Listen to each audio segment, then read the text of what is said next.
They say the holy water's watered down, and this town's lost its faith.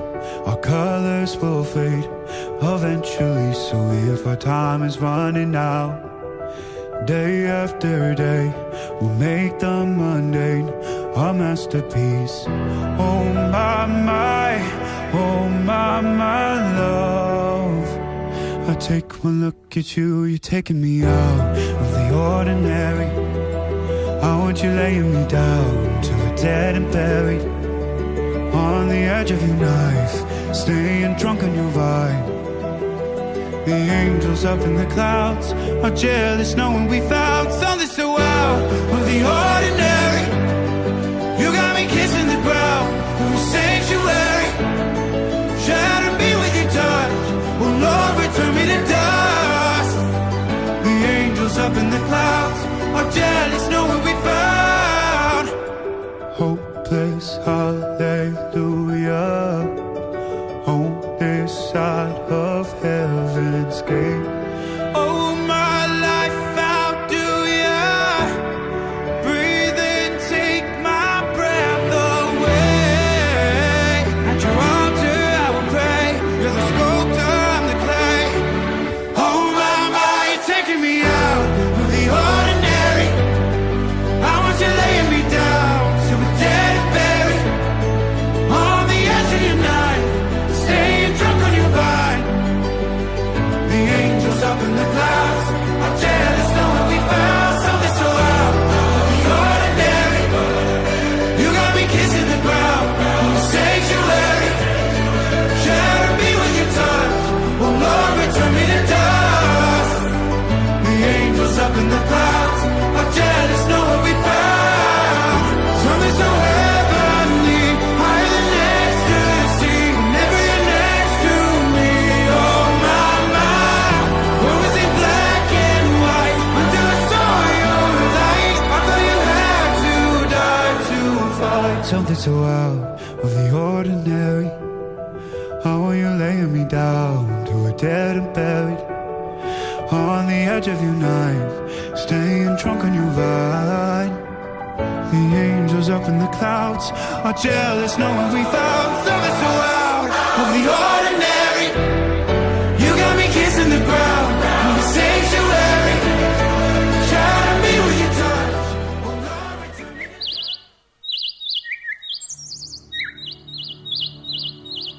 Dreams in the sand, remembering where we began to see this empty canvas, the future and all that could be.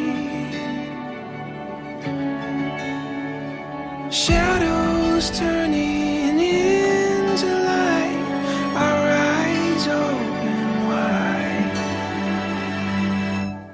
And when we're together, the world comes alive. Every color shining so bright. The hope that we hold, the story unfolds.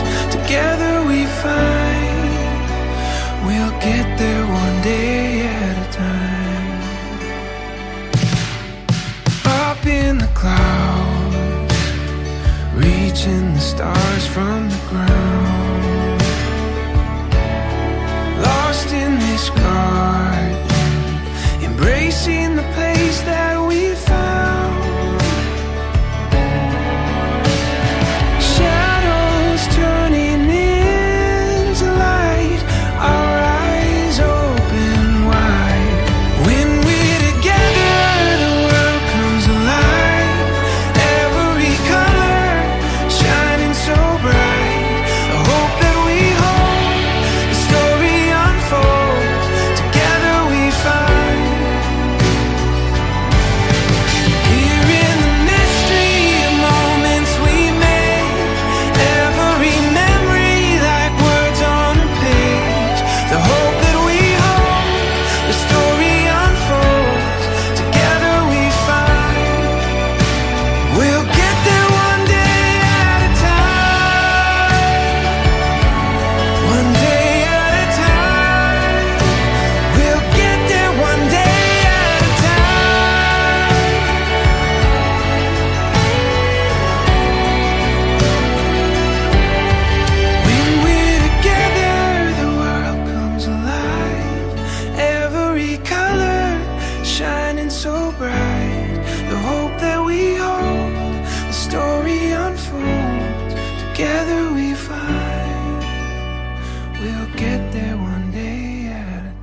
Sana better met.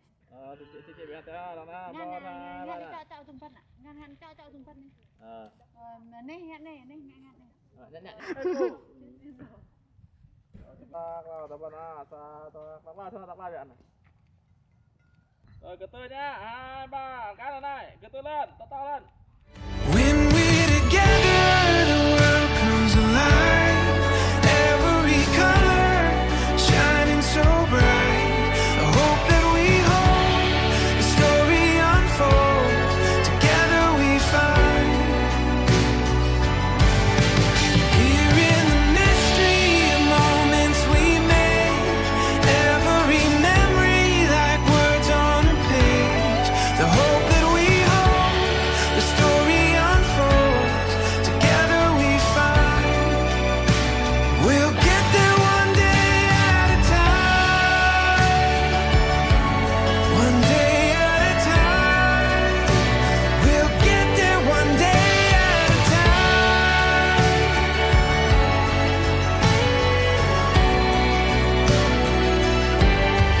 When we're together, the world comes alive. Every color shining so bright. The hope that we hold, the story unfolds. Together we find. We'll get there one day at a time.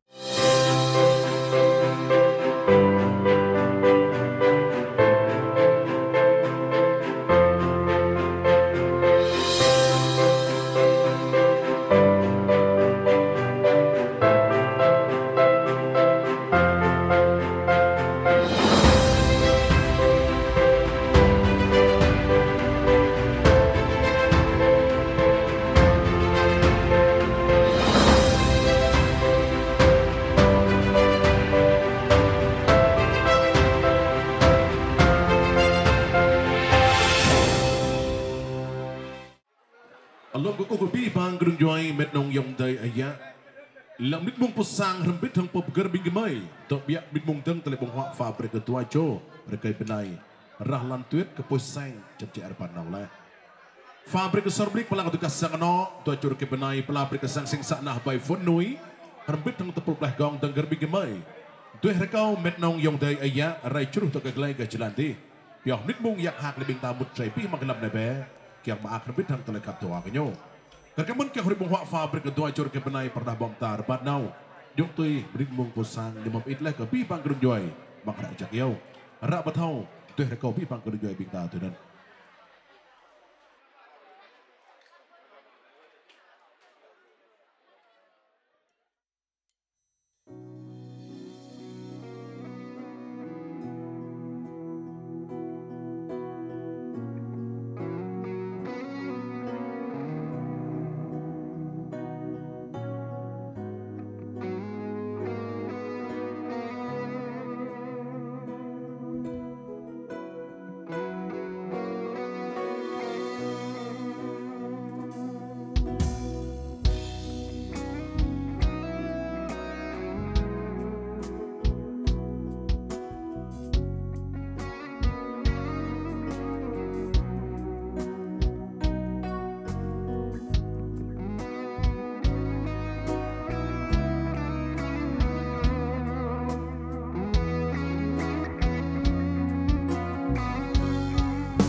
cùng lắng động trong giây lát dành những ánh nhìn thân thương hướng về cổng hoa chất của tình yêu.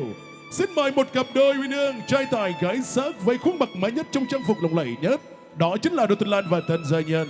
Chú rể Ra Lan Tuyết, cô dâu cặp đôi xanh. Tay trong tay vai kề vai dìu nhau trở về với sân khấu để giữa mặt toàn thể quý vị đã và đang hiện diện trong buổi tiệc hôm nay. Xin được trân trọng kính mời.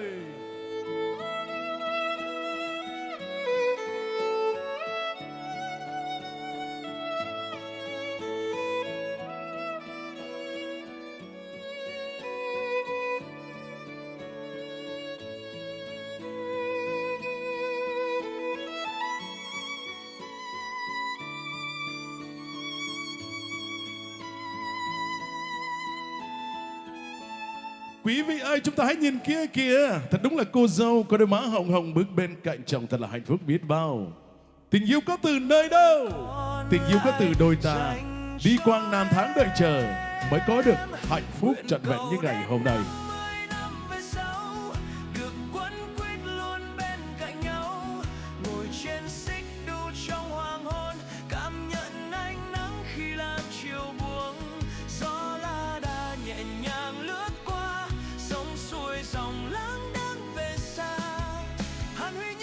Vâng ạ, và trong lúc này ngay bây giờ xin cảm mời toàn thể quý vị chúng ta hãy cùng lắng động trong giây lát dành những ánh nhìn thân thương hướng về sân khấu tình yêu.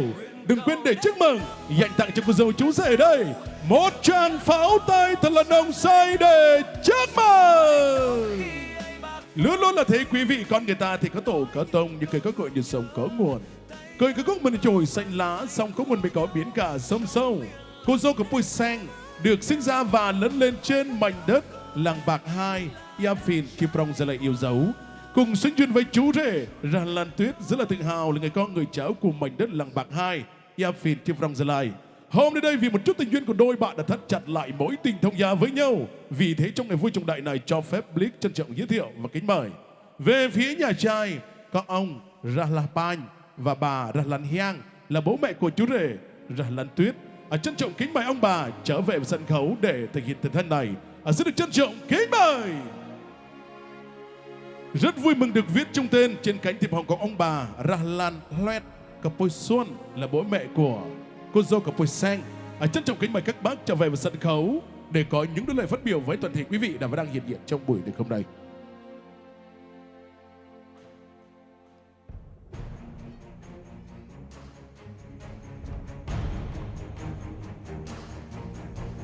Xin quý vị lần này chúng ta hãy cùng lắng động dành những ánh nhìn thân thương hướng về sân khấu. Đừng quên để chúc mừng vì ngay từ giờ phút này đây họ đã có thêm một thành viên mới trong gia đình. Đó chính là cô dâu Hiền Chú Đại Thảo. Cho phép của Soblick là người dẫn chương trình mạng phép thay lời cho hai bên gia đình.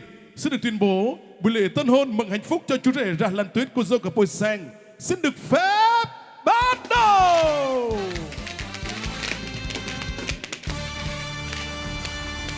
Nhưng vợ gái trong một con cái là trách nhiệm, là bổn phận của các bậc làm cha làm mẹ. Đấy cũng là niềm hạnh phúc lớn lao nhất mà cuộc sống đã ban tặng cho loài người chúng ta từ kết quả của sự yêu thương. Để thể hiện những tình cảm lòng xúc động, sự biết ơn của nhà trai chúng tôi đến với toàn thể quý vị đã và đang hiện diện trong buổi tiệc hôm nay. Ngay bây giờ trân trọng kính mời bố của chú rể đại diện cho hai họ xin được có đôi lời phát biểu với toàn thể quý vị.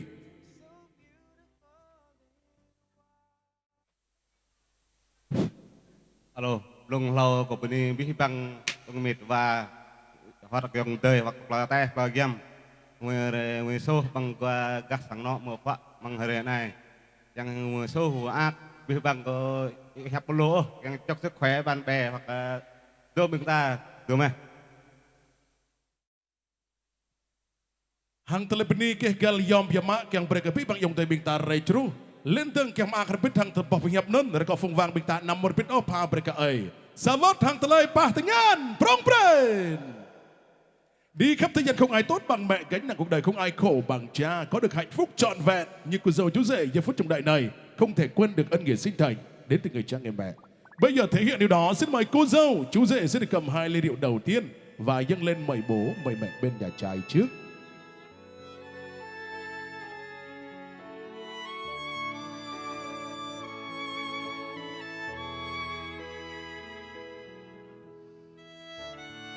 Vâng ạ, chú rể mời bố, còn cô dâu mời mẹ.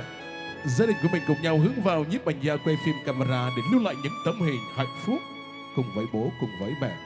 Tương tự như thế, xin mời cô dâu chú rể sẽ được cầm 2 ly rượu thứ hai và dâng lên mời bố, mời mẹ bên nhà gái tiếp theo. Dâng rượu cây trong đời hạnh phúc, ly rượu hồng chúc phúc cha mẹ, vì con cha mẹ chống già ân sông nghĩa nặng như là biển Đông.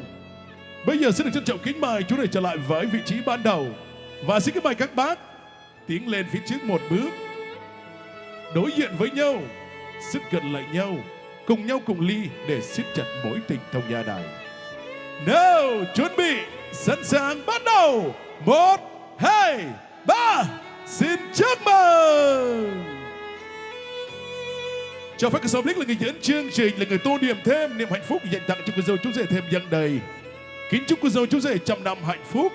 Chúc cho tình thông gia từ nay trở đi luôn luôn siết chặt như keo sơn, gánh nặng đôi bên cùng san sẻ như cây đầy đầy bền vững xanh tươi. Bây giờ xin mời các bác chúng ta hãy về với những chiếc ghế ngồi danh dự của mình ở phía dưới. Và đây là một giây phút khó quên trong đời, là những nghi thức tươi đẹp luôn luôn có xin được dành tặng cho cô dâu chú rể trong ngày cưới với sự chứng kiến của toàn thể quý vị. Vì thế chúng ta hãy cùng lắng động, dành những ánh nhìn thân thương hướng về sân khấu để dõi theo. Xin mời cô dâu chú rể trở về vài khúc trái cùng nhau thực hiện nghi thức cắt bánh cưới. Xin mời hai bạn. So as long as I live I love you, will have and hold you. You look so beautiful in white, and from now to my very last breath, this day I'll cherish. You look so beautiful in white tonight.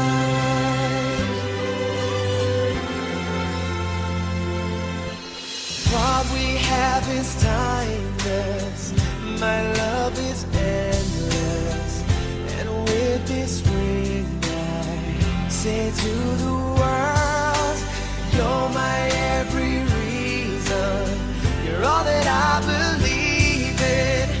With all my heart I mean every word. So as long as I live I love you, will have and hold you. You look so beautiful in white, and from now to my very last breath, this day I'll cherish. You look so beautiful in white tonight.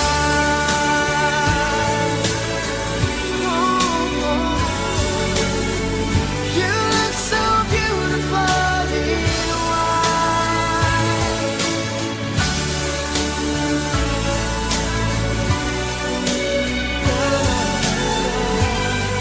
So beautiful in white tonight. And if a daughter is what our future holds, I hope she has your eyes, finds love like you and I did. Yeah, but when she falls in love, we'll let her go. And I'll walk her down the aisle. She looks so beautiful in white.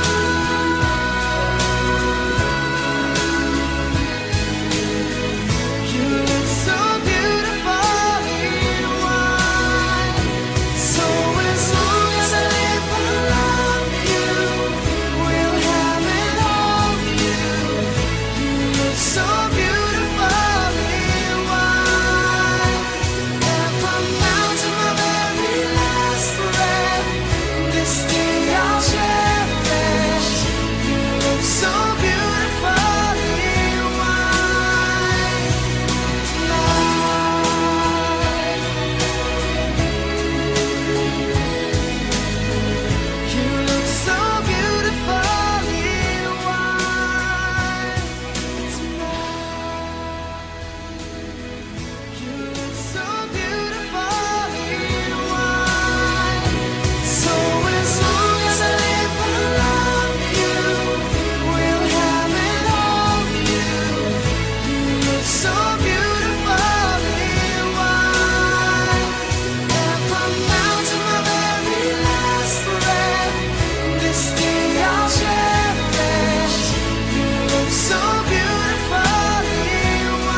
Cưới phút nối xin được có một món quà lưu niệm cho các cháu. Chúc cho các cháu luôn luôn mạnh khỏe. Sau này sẽ là một nhóm múa có tương lai hay nhất tại mảnh đất Chim Rong của chúng ta.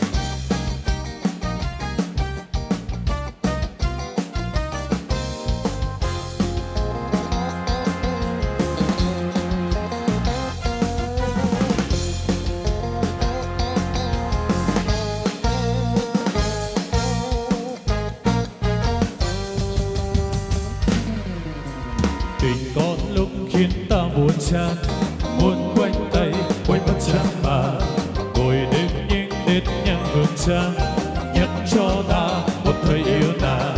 Nàng như nữ vương huyền bí, cùng nhan sắc như ngự thủy, là ta đã biết còn chi mặt đời trên an tình ngu si.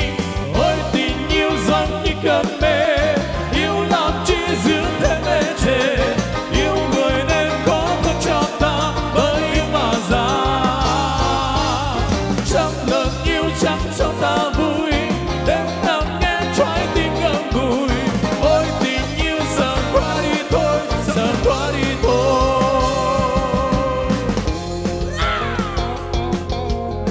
Yeah, come on, put it out.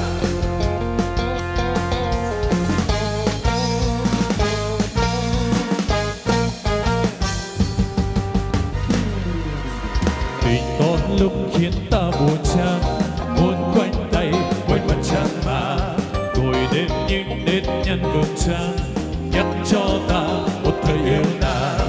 Ta như nữ vương huyền bí cùng nhan sắc như ngự trì, làm ta đau đến thuần trí mặt ở trên đã định tu sĩ. Ôi tình yêu giống như cơn mê, yêu làm chi giữ thêm ê chề, yêu người nên có thật cho ta, bởi yêu mà ra. Trăm lần yêu chẳng cho ta vui, đêm nằm nghe trái tim ngậm ngùi. Ôi tình yêu giờ qua đi thôi, giờ qua đi thôi.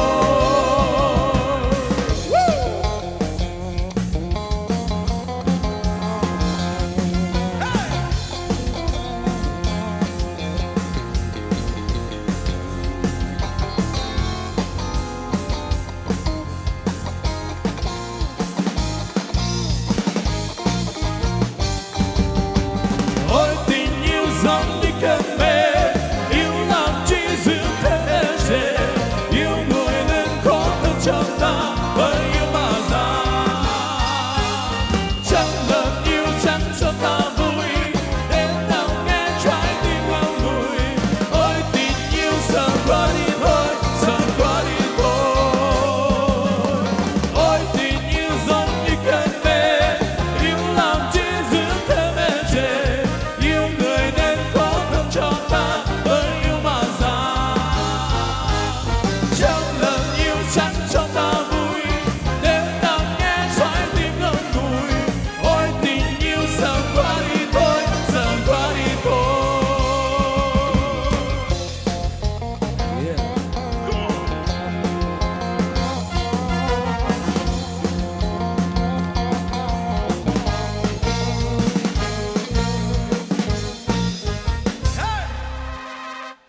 Và ngay kính thưa quý vị, như vậy là ban nhạc của chúng tôi đã cất lên một ca khúc đầu tiên theo lời muốn nói dành tặng cho tất cả quý vị, dành tặng cho cô dâu chú rể trong ngày cưới.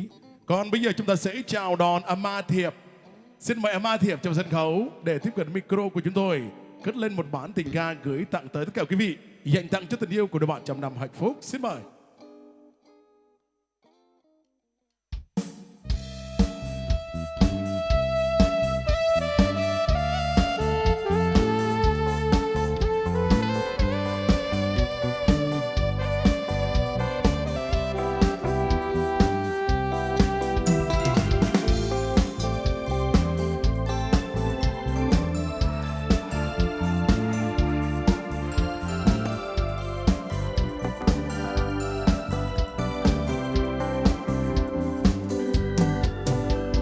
Em,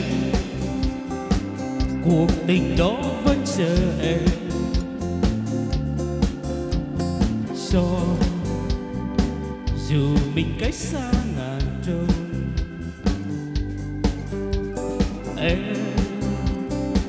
trời có lẽ vẫn hận mây.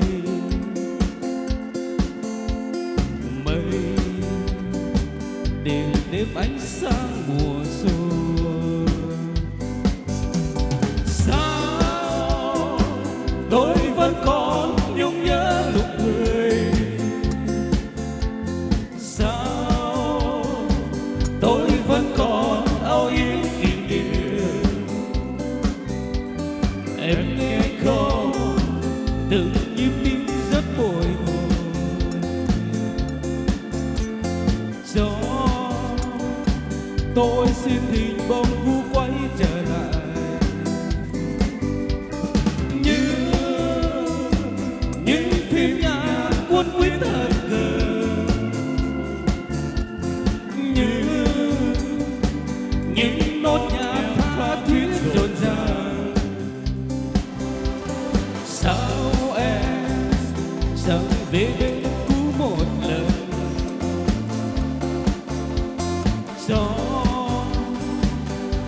được lại tim hương yêu.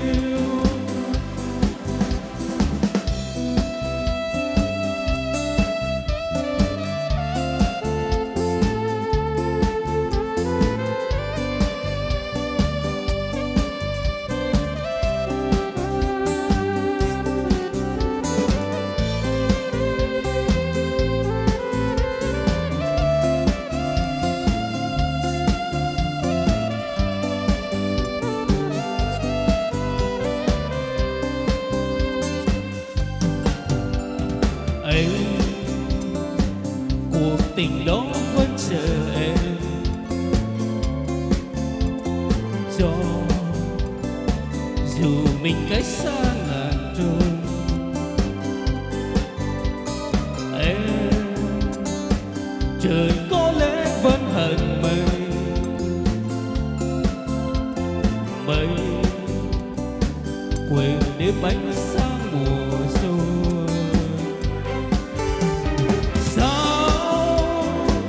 Tôi vẫn còn nhung nhớ nụ cười, sao tôi vẫn còn âu yếm kỷ niệm.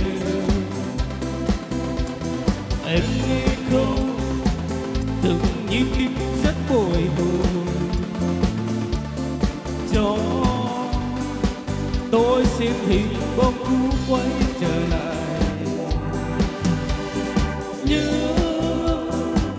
Những phim nhạc cuốn quýt thật gần, như những nốt nhạc tha thiết rộn ràng. Sao em chẳng về bên cũ một lần, cho tôi được lại tim hương yêu.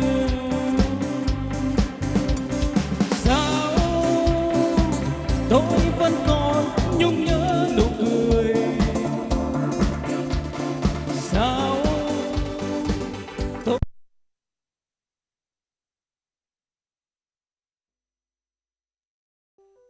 Cô bị bang mẹ nong dòng tơi nè và bạc bít cả phận nọ món bên ta bằng thứ này chỉ còn một là tổng bạc bít số bít bằng xong nọ nhá tôi họ là bài đạo đấy gia ta nào đạo nên chỉnh tộc bài đạo đấy anh chỉnh tộc là luôn để rất là chặt mưa lên có như này đứng nắm giữ tương lai cỡ tên này đều tên như chỉ bên ta tên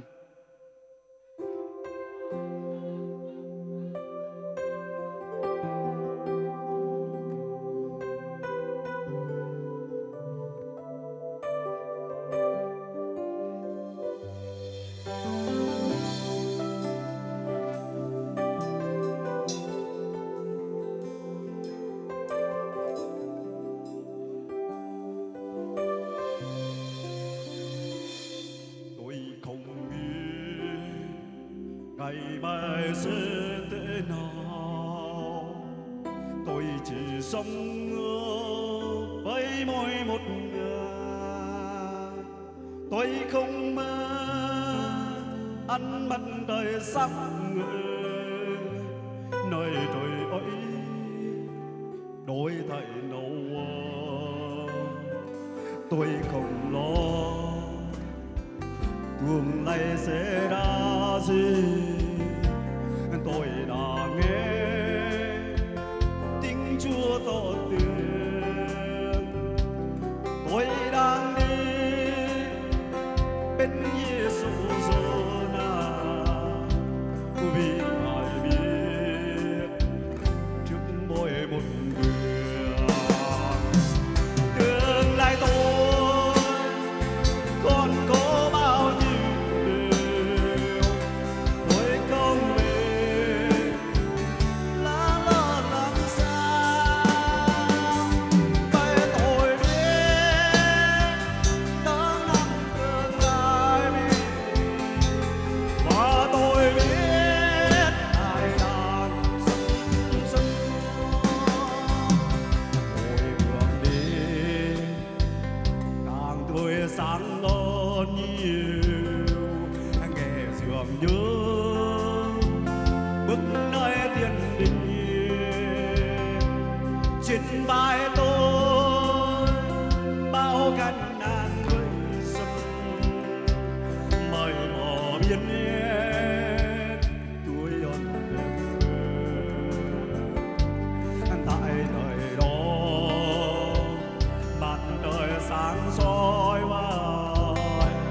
không còn tiếng nghe khóc than đêm ngày muôn vinh quang bao quanh tôi không về thân tình Chúa mãi theo tôi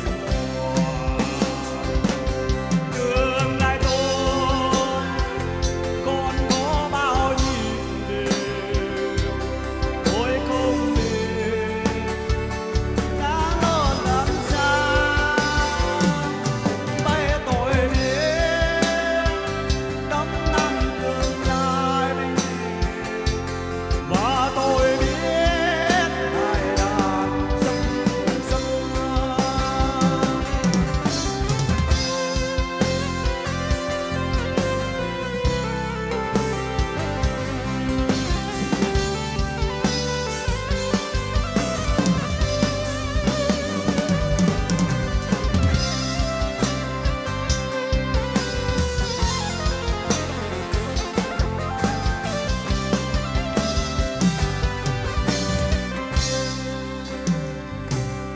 tôi không biết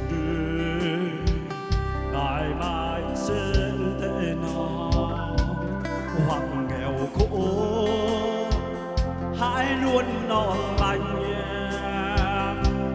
những chim kia Chúa đêm ngày dẫn chim tôi ngày hát không quên đỡ đông đường tôi đi dầu cát lắm môi nạn qua lửa luôn hai mưa ngập tràn nhưng Giêsu có trước tôi mỗi đêm và dầu kia mãi trong mặt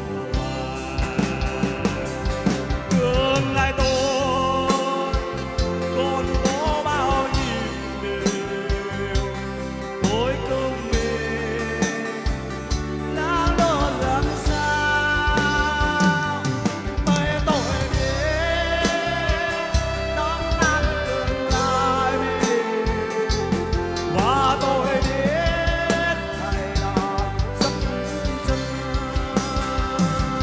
và tôi biết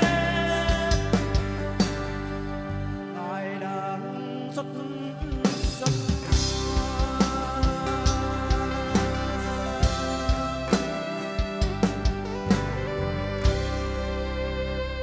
วันนี้ MC วันนี้เป็นปัญญาไปสูบไปได้เอาอยู่ต่อแค่